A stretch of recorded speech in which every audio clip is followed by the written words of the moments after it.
Hello. Hi, Kathy. How are you? I'm good. How are you? I'm great. Good. I'm a little sad, but I'm really happy to be here. I'm a little sad because this is my last virtual lesson. I'm Yes. excited that I'm going to start in September, go back into the classroom and see everybody live and face to face. But Right. well, like I said, I'm a little sad. I've kind of enjoyed hanging out with you on Tuesday afternoon. So Yeah, I did too. So yeah, I'll miss you. me too. Me too. Yeah. So if you want to go ahead, don't have a lot of slides to show you today, but I got a kind of a complex recipe. So we're going to spend a little more time doing the actual recipe. So we're going to rethink your pasta today. And if you see the little squash there, and they've probably got a good idea of what I'm going to do with that pasta. But again, my name is Johnna Miller, and I am an employee of the Ohio SNAP Ed program through the Ohio State University and the Ross County Extension Office. And I will always point you towards our two great websites, the celebrateyourplate.org. And I did get a notice today that they're going to be putting some more recipes on there. I think they're getting them organized now, so probably within the next couple months I'll have a whole new batch of recipes on there. So guys, make sure you go and check that out. And then the myplate.gov, they're constantly putting new recipes on there, and they always are updating information as far as diet, nutrition. So it's your one-stop shopping for anything nutrition related. So make sure you go in and check that out. So today our recipe is going to be a fettuccine torfredo with chicken and broccoli. So this is a spin on the traditional Alfredo recipe that I've always told you guys. Like I'm always saying, hey, you need to try some tofu as an additional protein. So we're going to try tofu today, all right? But I want to start off with, okay, our ingredients are going to be some 8 ounces of uncooked whole wheat fettuccine. Well, we're going to change that up. We're not going to use that. A couple teaspoons of olive oil, some minced garlic, some sliced mushrooms, some diced onion, some cubed chicken breast, the little bit of tofu. And I'm going to tell you about this type of tofu, I can't even say it, that we're using, some non-fat milk, some grated Parmesan cheese, some nutmeg, ground pepper, cayenne, and a little bit of it calls for frozen broccoli, but I went to the grocery to get frozen broccoli, and the fresh broccoli was cheaper. So I bought the fresh broccoli. I mean, hey, we only have so many months in Ohio where we can get the fresh produce, so we better do it while we can, right? So let me get you started here. Let me move you down so you can see what I'm going to do. So instead of using fettuccine noodles, we're going to use zucchini noodles, okay? So I'm going to show you how I make these. I've already got these already shredded up, but I want to show you how I did these. Now, you can buy the fancy spiralizers that you see everywhere.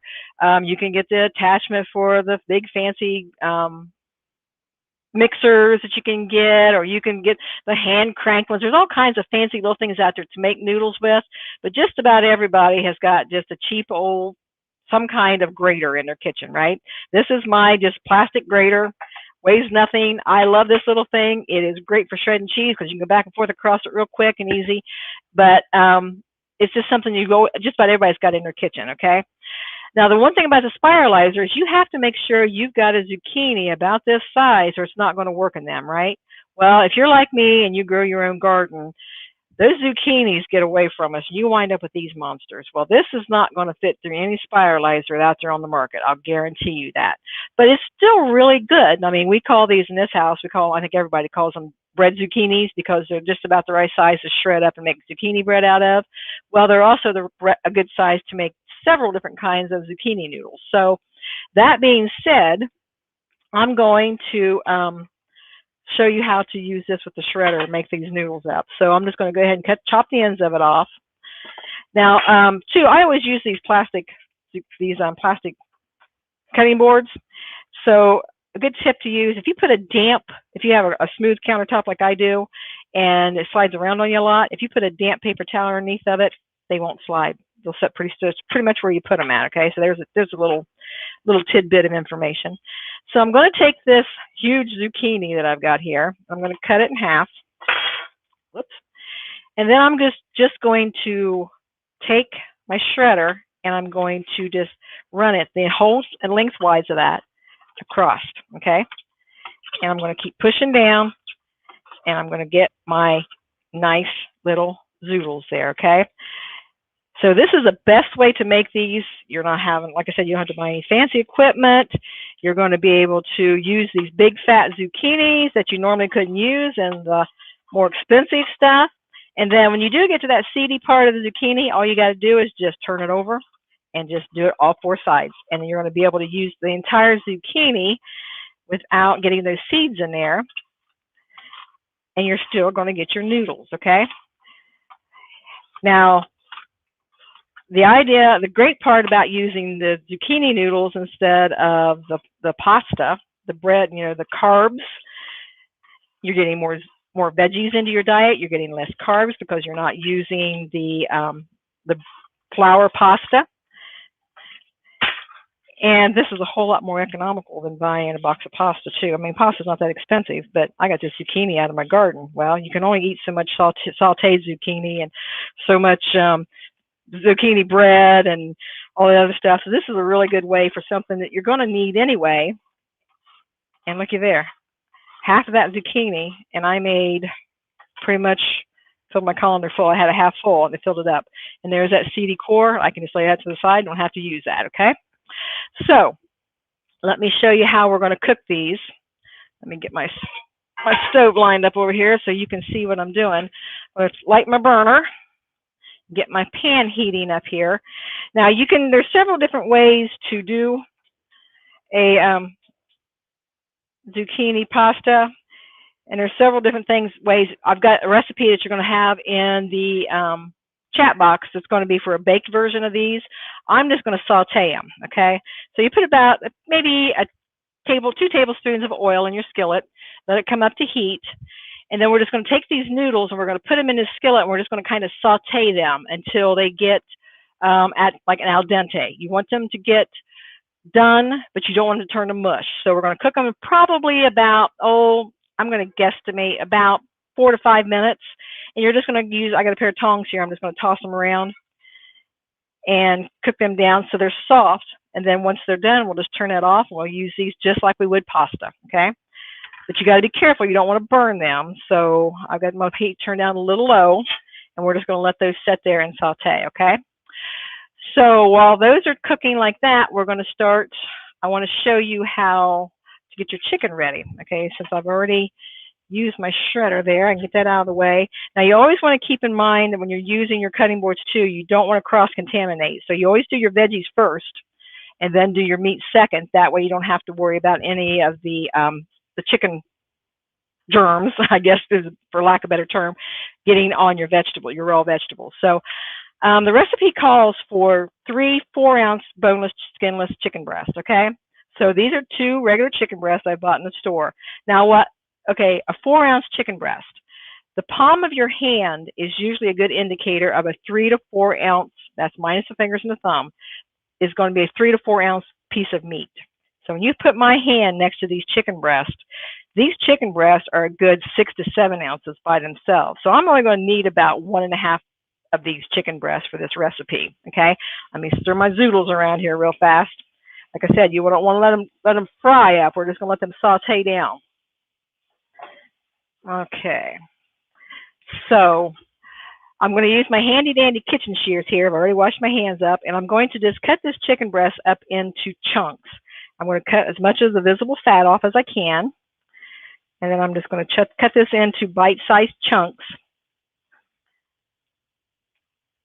And I love kitchen shears for cutting up any kind of meat because it is so much easier than trying to use a knife. If your knife's not sharp, you know how hard it is to cut meat into uniform pieces and it slides around on you. And I can just use my shears here and just cut these really super quickly. Okay, and you want to cut them into, about an inch square piece. And a trick I always do, I know a lot of times you can buy the chicken with the skin and the bone in a lot cheaper than you can the boneless cuts of chicken.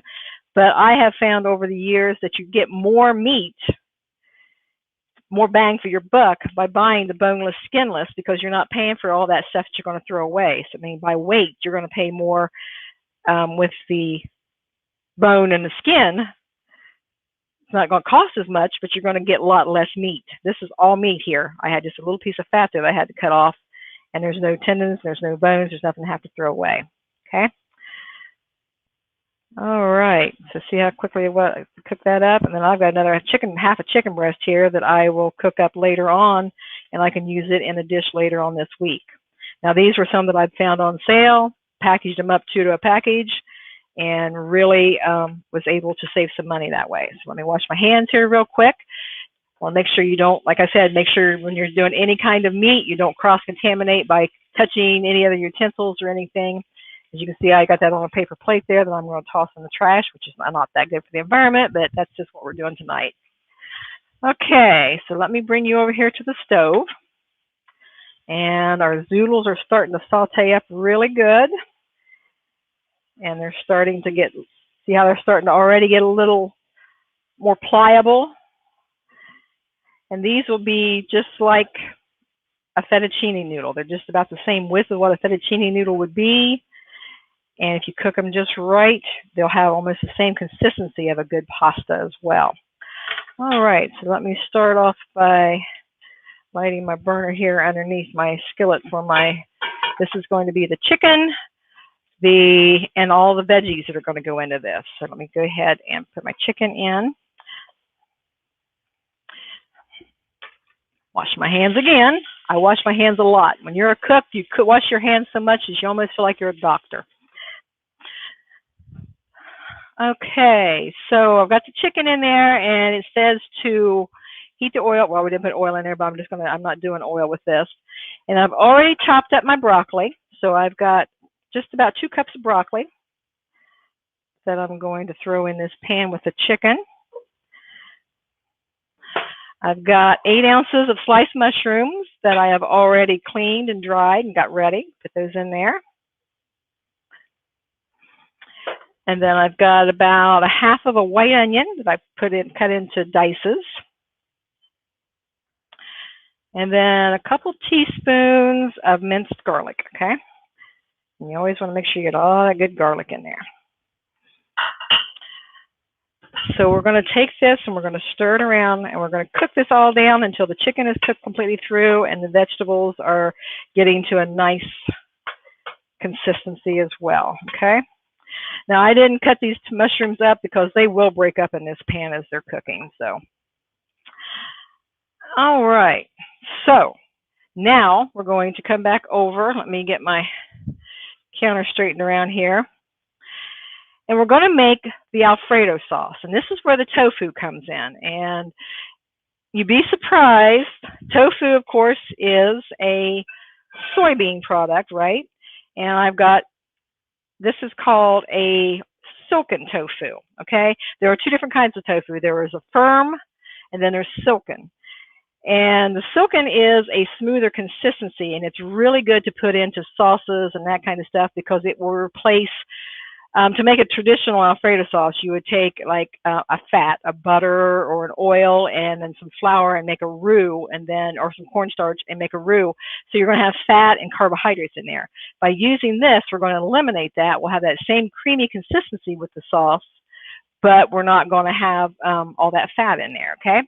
Let me check on our zoodles here real quick. I think they're just about ready to turn them off. Yeah. Because we don't want to cook them down. Like I said, we don't want them to get too soft and too mushy. So we'll turn these off and let them set until we have our sauce ready.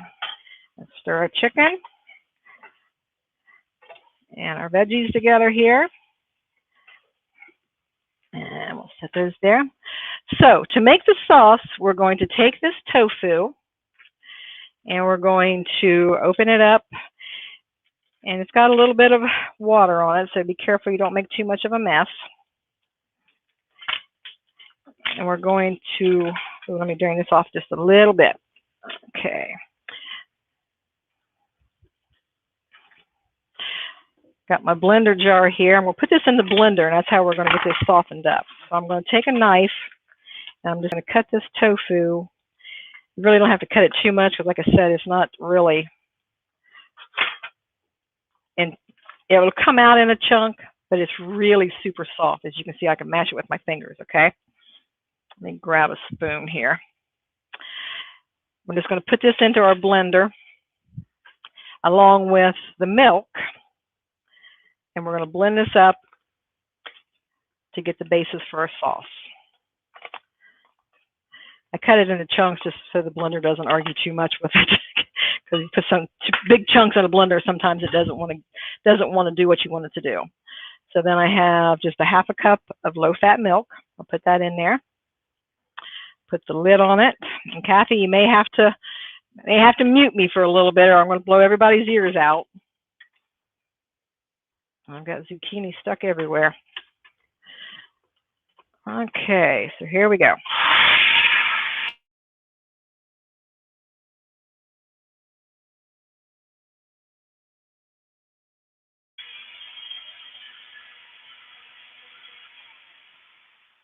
Okay, so I've got that blended together. So then we're going to add in about 1/8 of a teaspoon of just regular nutmeg, okay?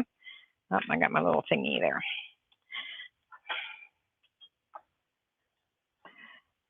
I always forget to take these out. There we go. So about 1/8 teaspoon of nutmeg.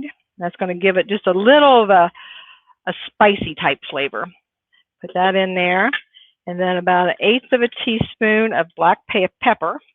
It says for fresh, coarse ground, but you know me, I use what I have on hand. And then we're going to add in the cheese as well. I guess I did need to take that lid off of there. So there's our half a cup of Parmesan cheese. Put that in. Put your little thing back in. Don't ever forget to put that in there. I've done that before and had stuff all over my kitchen. All right, so let me blend this up. Here we go again with the blender.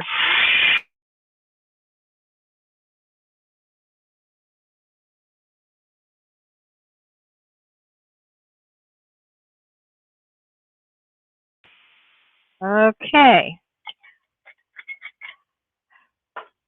So we got that all done. So now there's our sauce. We've got our sauce all blended together. It's a nice, smooth, looks like just like an Alfredo sauce like you would buy in the jar, okay? So let's come back over here and check on our vegetables and our chicken.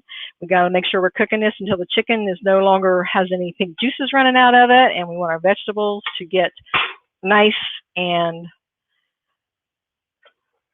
not completely done, but we don't want them mushy, but we want them cooked down some. So there we go. We'll let this cook just a little bit longer. Chicken is starting to brown up just fine. Okay, so while that's doing that, I want to show you, I had someone ask a few weeks ago about maybe doing a zucchini lasagna.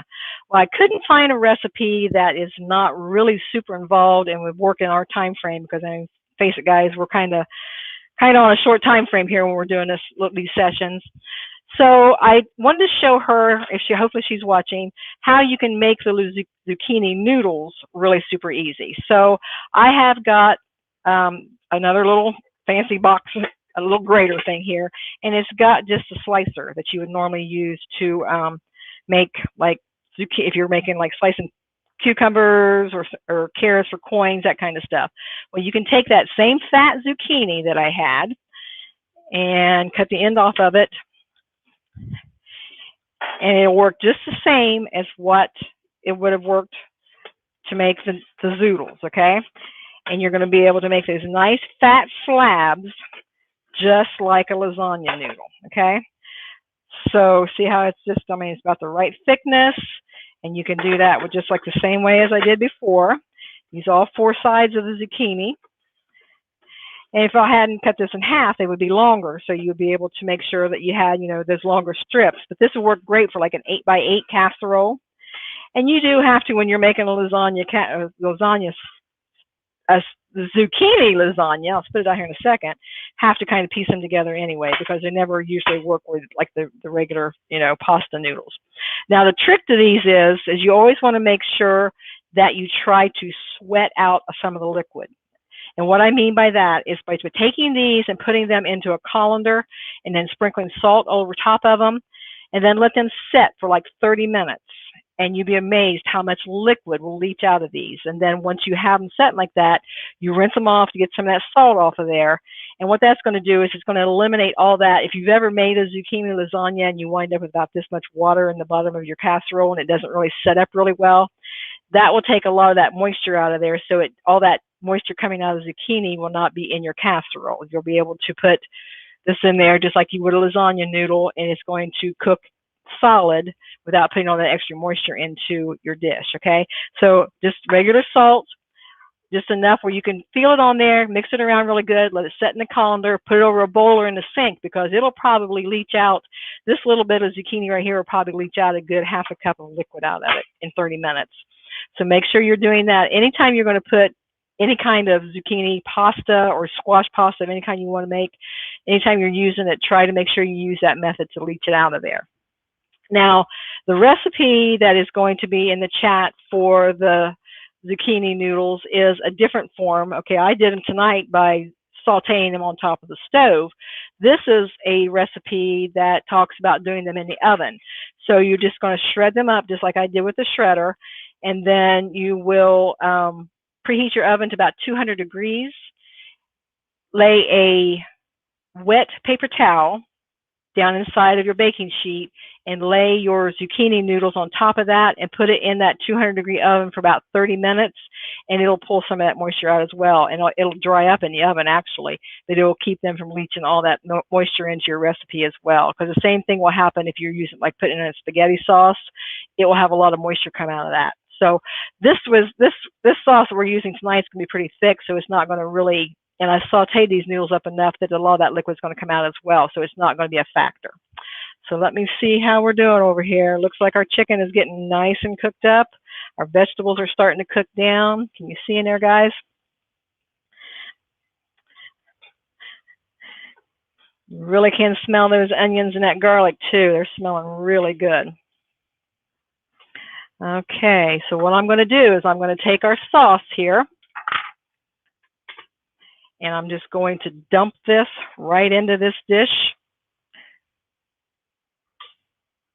And we're just going to let that heat through just like you would any jarred sauce. But I mean, did you see how good that pours out of there? It's just as thick and just as good as that sauce that you can get in the store that is full of salt and all other different kinds of stuff. And then we're going to let this heat through really good. Let that cheese that's in there melt through, and that's going to make the sauce sticking up really nice. Oh, this smells great, guys.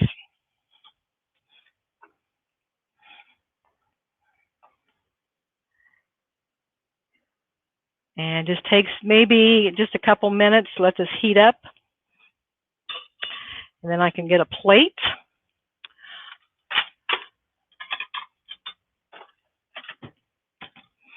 And then I'll just take a little bit of my zucchini noodles. I'm hung up on my stove here. And lay them on top of here.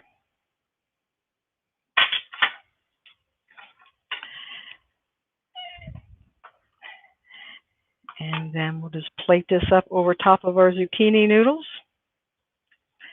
And there we go. Serve these up with a nice side salad. And, you know, since we saved the carbs from the fettuccine, they turn it into zucchini noodles, we can have that piece of garlic bread too. So there we go. It's an even exchange that way. All right, guys. So there we go. There is our Torfredo made with tofu. We have saved the carbs from the fettuccine by using the zucchini noodles. And it's a really good, really yummy way. It looks good. Yeah, you can smell it. You can smell that. Just a little bit of nutmeg in there. I think probably, if you probably would want to put a little more seasoning in this as well too. I made it to recipe, just like, you know, I always tell everybody, make it the first time to the recipe, and then the second time you make it, season it the way you think your family might like it better. And you can always add more stuff in, because this sauce, I've got plenty of sauce there. So I'll be able to have leftovers on this for tomorrow night as well, or maybe lunch tomorrow. Yeah. But it's really tasty. You'd be surprised. If I just didn't know that it was tofu. That's just it. I mean, you got to get past that. Tofu's got a bad rap Yes, it because does. a lot of people will make it and it's not really good because it is something, if you don't know, like if I would try to take the silken tofu, which I showed you how small, smooshy it was, Right. and use it into like a stir fry, because a lot of people will use tofu in place of chicken in a stir fry. If you're using the silken versus the firm and you don't know that, it's going to be mush and it's not going to be as good. The firm tofu, so it takes a little bit of education on all of our parts on how we're going to do this. So, play with it, and it's really super cheap. That was my next question. How expensive is tofu? That package of tofu, I think, cost me $1.50. Really? Yes. I thought it was expensive. No, tofu is super cheap. So, I mean, buy a couple packs of it, look online, find some recipes, play with it. I think I've told you guys the story that I tricked my husband with some General Tso's chicken, and I cubed up the tofu, and you just roll it in a little bit of cornstarch and then put it in some hot olive oil, and it'll get crispy on the outside just like chicken would. Put it in the General Tso's sauce, put it over top of the rice with all the veggies, and he ate it, was halfway through it until I said, how are you thinking of that chicken? He said, pretty good. I said, well, that chicken's tofu. And he went, really? So, yeah, you can really surprise people with it, but you just got to play with it and figure out how to do it. It took me a while. Yeah. It took me a while, but it's so cheap, it's easy to play with, and it's fun. Cooking is a big science experiment. So, yes. Play with it, have fun with it. Use your My Plate model. Get all of your 5 food groups in there as much as you can. Right now, we're right in the middle of the season for summer in Ohio. There's all kinds of fresh produce out there. Play around with the zoodles. Do the zucchini lasagnas. Do all that kind of stuff because it's super cheap right now. This is the time to play and have fun with it. Yep. Well, it looks good. You guys will have a nice dinner tonight. We will. So. Okay, well, I will be back in the library as of right now. We are planning on, I think my first adult class will be on September 2nd. I'm not sure if I'm at the main or the north side branch yet. Just watch the website and it'll be up there on the event schedule for the library. And then I will be going out into the county to the branches, to Frankfort and South Salem and Bainbridge and all the branches, and doing classes with the kids once a month as well. And it's going to be Thursday afternoons. So I hope everybody can come hang out with me for at least one class a month. And as of right now, this virtual thing is going to be put on hold, but who knows? Someday I might be back greasing your computers again. So keep an eye out for me. And I'm also going to be out doing other things, other events in the community too. So, if you see me pop up someplace, come hang out with me. I'd love to meet y'all. Good. Okay. We will. All right, Kathy. Well, thank you for hanging with me these weeks. I've had a blast. Me too. I'm going to miss you. I'm going to miss everybody else too. But like I said, I'll be around. So just watch for me. You never know where I'm going to pop up at. Yes. Okay. All right. Well, bye, everyone. Bye-bye. Take care.